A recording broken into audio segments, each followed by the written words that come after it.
Hey y'all, my name is Corryn Freeman, and I have the pleasure of serving as the Executive Director of Future Coalition, and welcome to the Future Coalition podcast. Today, we have a phenomenal guest for you all. This guest is a percussionist, renowned musician, also an activist for gun violence prevention in their own right, and the first Gen Z member of Congress. Please help me welcome to the show, Congressman Maxwell Frost. Maxwell, how you doing? I'm doing great. It's so good to be here with you, and thank you so much for that amazing introduction. And honored to be in this space with you, Corryn, and just thank you so much for all the work that you do and Future Coalition does. Absolutely. It's an honor. All right, Maxwell. So can you take us back? Tell us a little bit about your upbringing, your education, and what really drove you to this political path that you're on now. My dad's a full-time musician. That's his job. And my mom is a teacher. She just retired after 37 years of being a public school educator. And so growing up, there was always music in the house. My mom, God bless her heart, let my dad have his music studio in the living room of our home. And so music was just a huge part of my life growing up. My life changed forever when my dad gave me a drum set in the second grade. I started going on gigs with him, whether it was in Disney or conventions or wherever. And simultaneously at school, I'd always, spend time with my mom after school. There was a period of time where she taught the school I went to and spent long nights just with her in her classroom, watching her finish her IEP. She taught special education. The combination of my dad's love of the arts and music and the fact that he made it his career and my mom's life and career of public service, I attribute to, who I am today.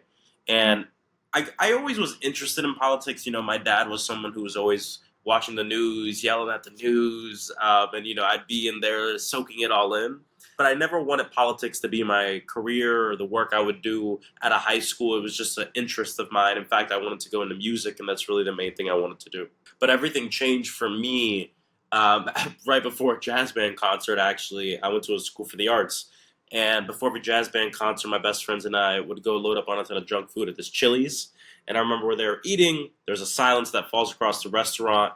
And we look up and we see somebody walked into an elementary school in Newtown, Connecticut, and murdered 20 children and 6 teachers. Now, I was adopted at birth. I was raised in the white suburbia of South Orlando. And so gun violence wasn't something that was top of mind for me, honestly. It wasn't something I thought about on a daily basis until that day. At the concert, I played one of the worst shows of my night. I kept looking over my shoulders, looking at the exit sign. I was scared somebody would come in and shoot my friends, shoot my family, and shoot me. And that's really why I got involved. I ended up going to the memorial for Sandy Hook in Washington, D.C., and it was there that I had my call to action. I was there for like 5 days. We were lobbying Congress. We were doing community service projects. It was the vigil, the night of the vigil, though. And after the vigil was finished, myself and all these teens and kids who had lost loved ones at Sandy Hook, we went to some basement pool of the hotel we were staying in. We were just kind of wading our feet in the water. We were talking, and everyone was talking about their siblings that they had lost. And that was a very powerful moment for me, seeing people my age, 16-year-olds with the demeanor of 60-year-olds crying over their loved ones who were murdered for going to school. And I remember vividly running back to my room, calling my mom. I'm a mama's boy, so I called my mom, and I said, Mom, this is what I want to do for the rest of my life. I want to fight for a world where people don't have to feel that pain that I saw in all of these friends I made over the last few days. And that's what got me involved in politics. I started organizing at school, started organizing on campaigns.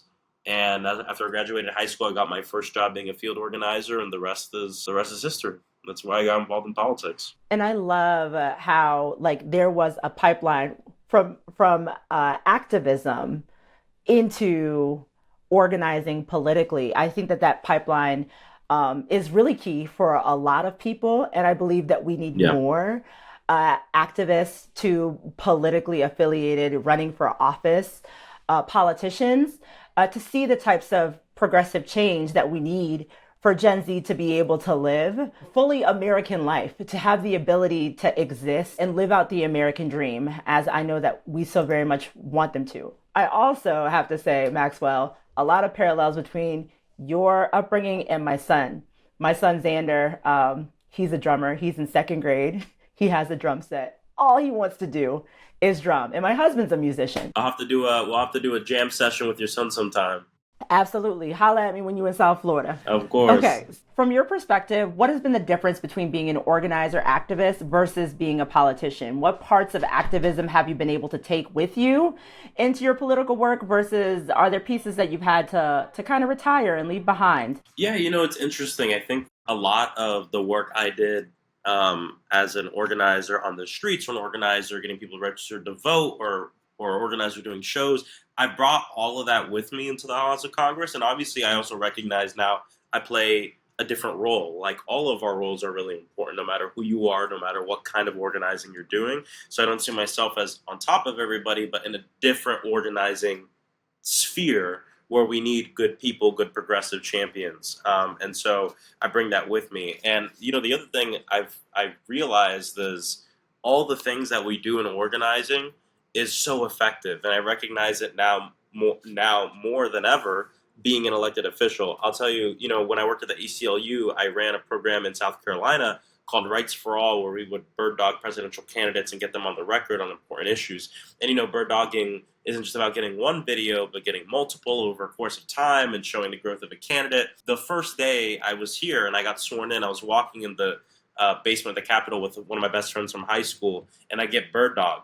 It was an easy one, though. Someone came up to me, they were like, "Do you support veterans?" I was like, "Yes," and then they ran away, and that was it.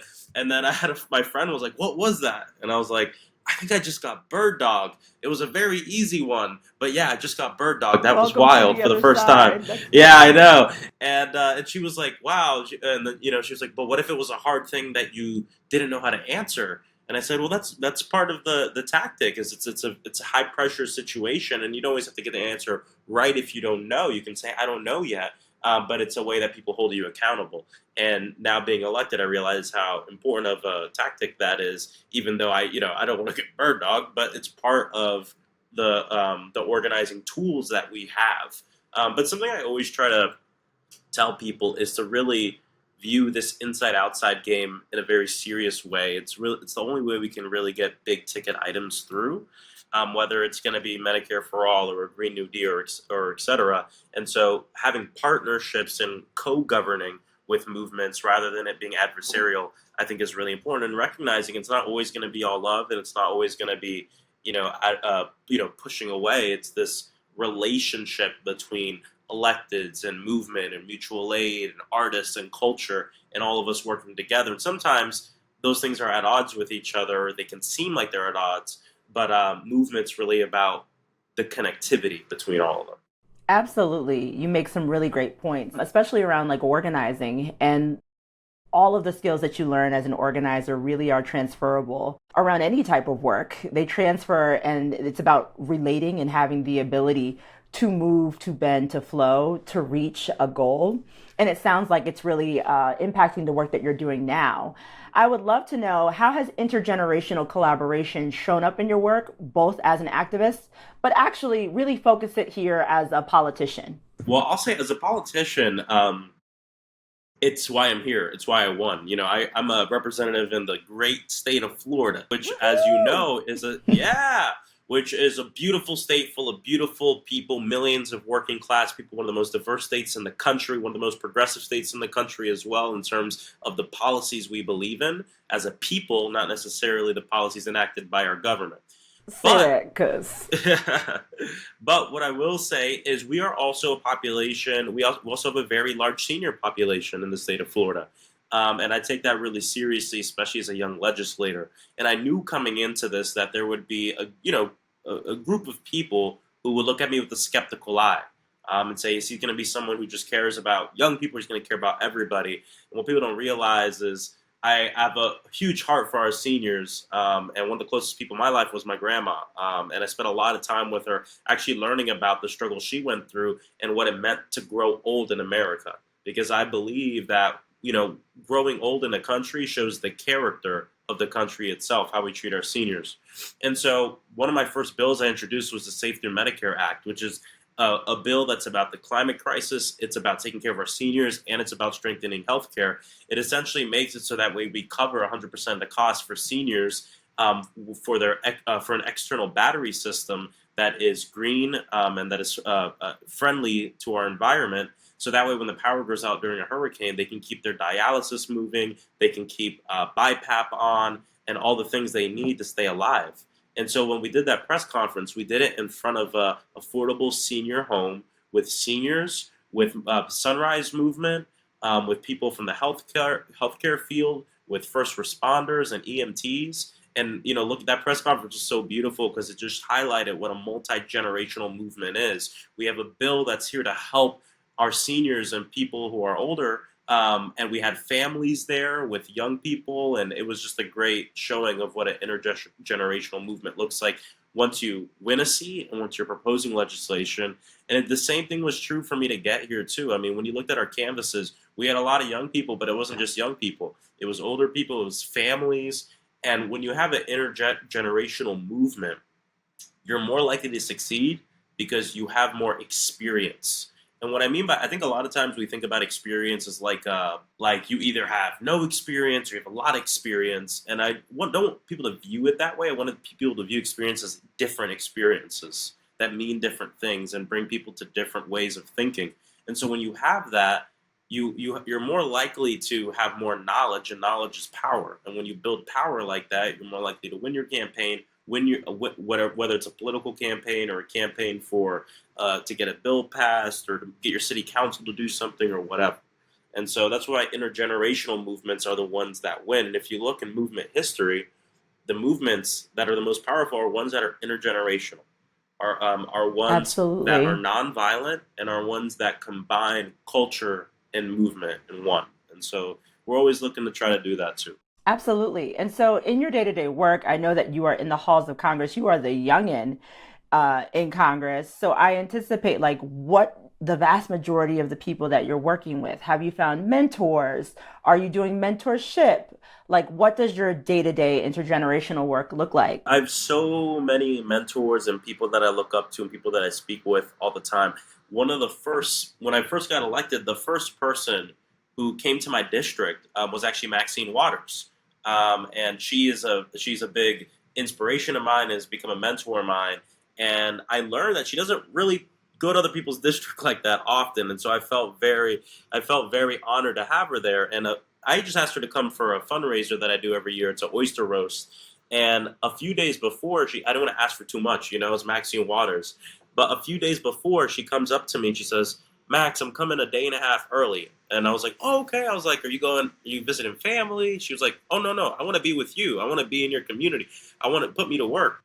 So I was like, how busy do you want to be? She was like, busy. So we did like 15 events in like a day and a half. And it was amazing to just be in the community with her, see how she interacts with my constituents too, and the questions she asks, and learn from the way that she interacts with the people as an elected, and takes that back to DC as a powerhouse on affordable housing and all the amazing issues that she works on. So that's an example of a mentorship I have. I have an official mentor with the Congressional Progressive Caucus, which is actually Representative Alexandria Ocasio-Cortez, which has been really great too, having another young person. We're both the youngest in Congress, having another young person who came here as a working class person, who's been through a lot of the experiences I've been through. And I developed a really close friendship with her through that, and it's really helped me get through this. And her and other people too, like Greg Kassar and Summer Lee and Delia Ramirez, Robert Garcia. We have like a group of young people of color who are freshmen in this place too, and we're family. And like I don't know if I could do this without them, to be honest, because there are really hard days here where sometimes it feels like you're alone. But having people who understand that experience as being a young person of color that's progressive in what you're thinking, because you could be a young person of color and have an old way of thinking.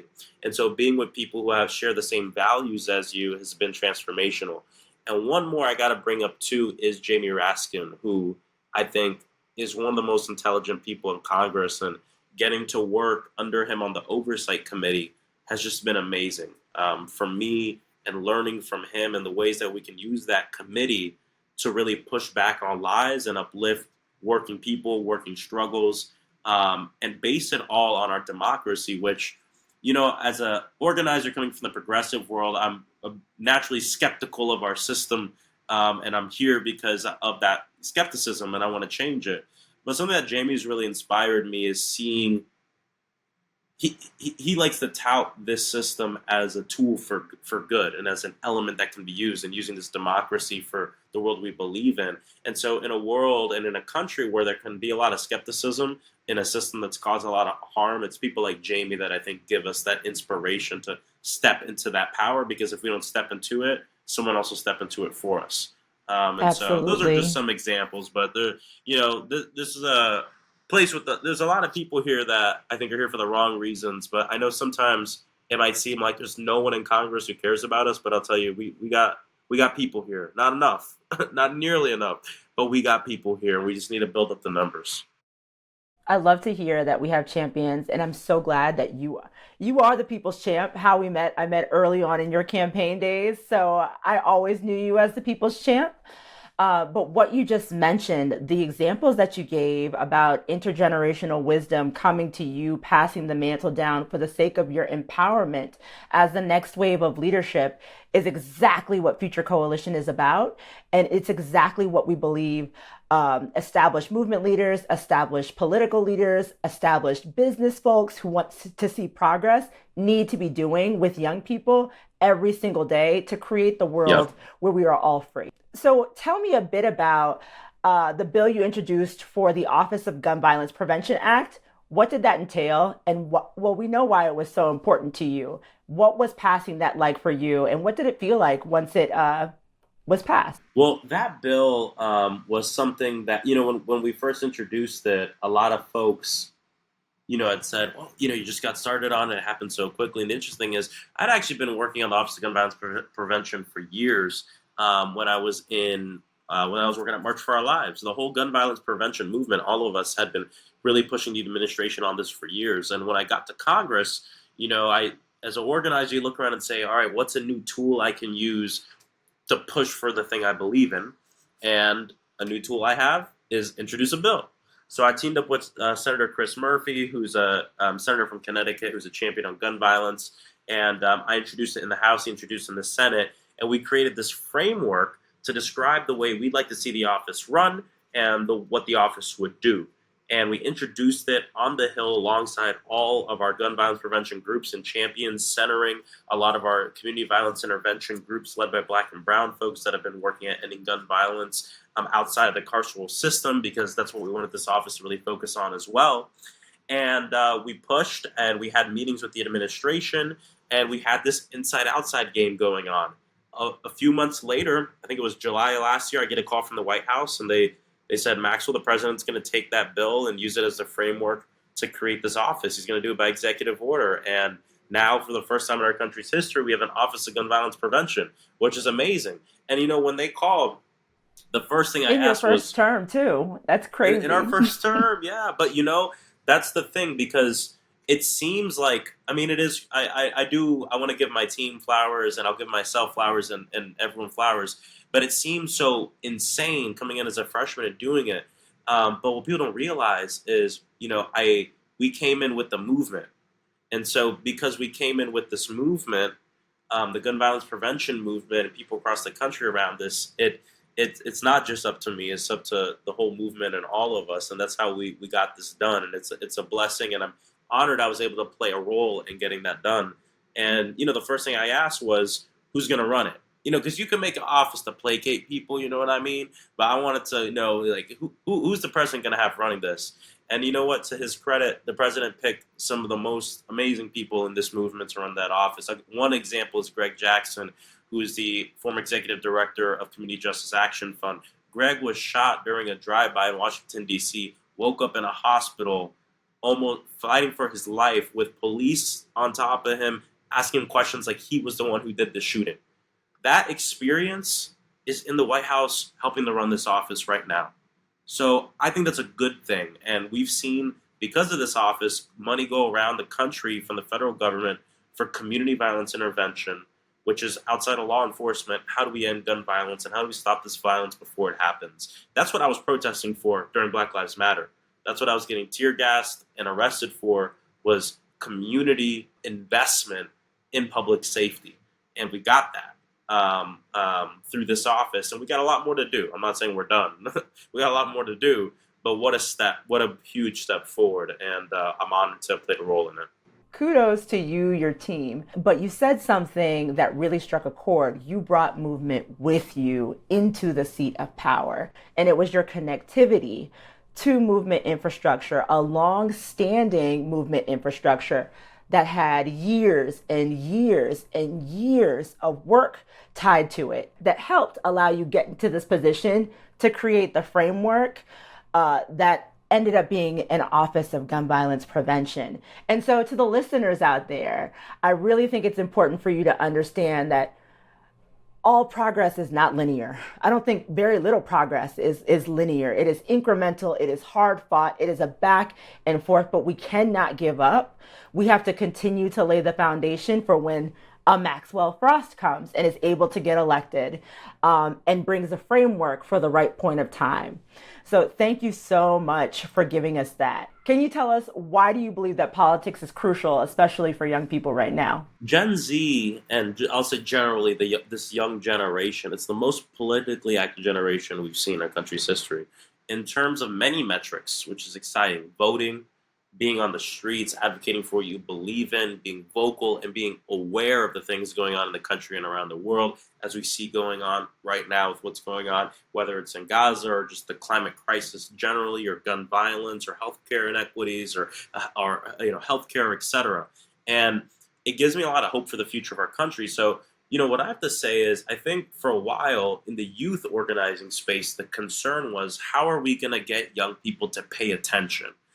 I'm not saying we don't need to do that, but I'm saying that I think that we're in a place where a lot of young people are paying attention. And the next question is, how do we activate young people and give them a political home to organize them? Because I think a lot of people are paying attention, and our cell phones and the internet has really changed an organizing landscape. And so I think it's less of shaking people and say, look at this, and more telling people, I know you see this. What do you want to do about it? I see you posting about it, which I'm not someone who shames people for just posting. I think people have different ways of getting involved. So I don't like to shame apathy, but I'll inspire hope. And, I hope that the next iteration of this youth movement is plugging people in, and it's going to look different for everybody. I always tell this with people, especially as I'm traveling now, and people ask me, how do you get people involved? Some people are going to get involved in the college Dems or something like that. Some people, that's not their thing. They're going to get involved in Dream Defenders. Some people get involved in, some Future Coalition or March for Our Lives. Some people are going to not join an organization and do their own thing. And how do they plug into the greater collective, right? That, I think, is one of the most important things that organizers should be thinking about now. I just spoke at a conference full of influencers, and I'll say what I told them. I learned this being in the gun violence movement, because this is something that we get in the gun violence movement a lot. The times in our movement where the most people care are also coupled with the times where we have the most death and trauma, right? The most people are donating to gun violence groups and volunteering and talking about it when there's a mass shooting or something going on. And it's similar to a lot of other issues. The peaks of the organizing hype are very correlated with something bad going on, unfortunately, tragedy. However, the true testament of our organizing skills isn't what we do in those moments, but it's what we do when no one cares. And when no one's paying attention and no one's talking about it, we're building the apparatus so when everybody cares, we can give people a home to organize in. And that's really the reason I think young people, young organizers should care about what's going on now.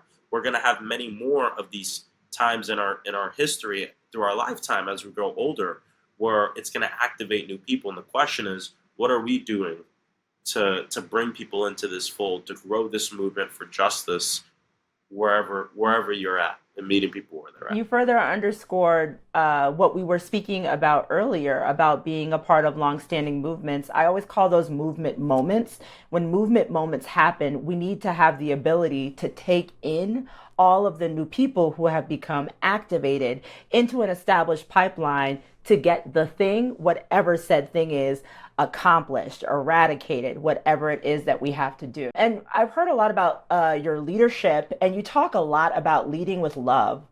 What does that mean, and how do you lead with love in your day-to-day work? Well, this is like the motto, was a motto in my campaign, that was our motto in our office. And we're in a time of we're always in times of a lot of division and heightened tensions.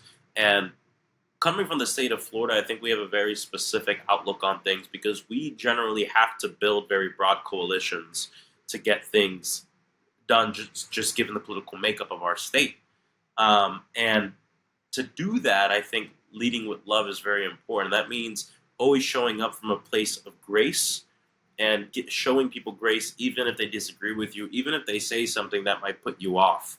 And I think when we do that, it gives us the ability to build the broadest coalition that we need. I'll give you an example. I like to do a lot of different meetings or um, phone calls or et cetera of folks who disagree with me. And, during my campaign, I actually had donors who were conservatives and like people who supported me that were conservatives. And when I asked them why, they said, it's not just that your motto lead with love, but it's the fact that I disagree with you on getting to this place, but I understand what you're saying, that if you love somebody, you want them to have health care. If you love somebody, you want them to live free gun violence. If you love somebody, you want them to have housing. And I get that. I might disagree with some of the things you're saying on how we get there, but I get that. And honestly, if we can, especially with folks we disagree with, if we can get through that barrier, I think we're a hell of a lot closer than a lot of the world would Mm, think we are to our end goals. And so that's what lead with love really means. It's showing grace. It's the way you show up, right? And like something, the motto absolutely. there is there really for my constituents to see the way we run our office, but it's really there's a reminder to myself and a reminder to my staff, a reminder to the people we interact with that we always want to show up in love, even if we disagree with you. And to be clear, love isn't always passive, right? Love isn't a passive thing. It doesn't mean we're just gonna let ourselves be slapped around. We're gonna be aggressive when we need to be. We're gonna do what we need to do. But it all comes from a place of a love of humanity. We're all part of this grand mosaic of humanity. Even if you're someone I disagree with, even if you're someone that says things that I think are pretty, horrible, I still love you as a human. And a lot of that comes too from, I was born and raised a Southern Baptist, right? So some of it's a spiritual thing for me in the way, yeah, the way I see the world. But I think it's beyond religion too. I think we can all, whether you believe in a God or not, see the humanity in each other. And I think when you do that, it makes you a better organizer. Even when you see the humanity in the people you disagree with or your opposition, doesn't mean you're not going to organize against what they're fighting for. But when you see that humanity, I think it even gives you greater tools as an organizer to change their heart. And if you're not going to change their heart, win that battle and get what you need to get done. The great black feminist Bell Hooks talks about what love does. Love is action oriented, love is assertive, love is honest, it seeks justice, seeks truth. And all too often, we forego understanding, we forsake understanding for disagreement. We choose to not understand in order to disagree, but love says, allow me to hear, understand, take in, and hold space for the disagreement. When we can do Yep. that, we have the ability to take steps at least closer to one another. And the very, Yep. very last question that I'm going to ask you to vision with us for a moment. What does a free future for all Americans look like to you? A free future for all Americans. What that looks like to me is a country, really a world where people have true freedom. And what I mean by that is the freedom to do what they want, create what they want to create without worrying about the things you need to live. And I think, way back when, it might be a different answer, but now that means you have healthcare as a human right. You have housing as a human right. You have clean air. You have clean water. You have the ability to live your life and do what you want to do with that true freedom. I think if every American had their basic necessities met, because we live in the richest country on the face of the earth, I think we'd all be able to realize a different kind of freedom collectively that we don't have right now. And so that's what true justice and true freedom, that's what that means to me. That's what I fight for up here. And I just want everyone to live their best lives. I always say I want government to go big, so no one has to think about government. And that's the work we got to do. Well, keep fighting for us, Maxwell. Everyone the great Congressman Maxwell Frost. Thank you so much for joining us. You were a joy to have on the podcast today. Thank you so much. Appreciate it. Thanks for tuning into this episode of the Future Coalition podcast. If you enjoyed today's episode, please be sure to rate and subscribe to Future Coalition's podcast wherever you get your podcasts. And if you really enjoyed it, leave us a review. Your input helps us improve and reach even more listeners. Future Coalition podcast is produced by Future Coalition with Moso House. Our producers are Dylan St. Bernard and Ivana Tucker. Our editors are Emily Crane and Jessica Hardy. Our theme song is by Warner Meadows, and I'm your host, Corryn Freeman. Until next time, keep imagining the future.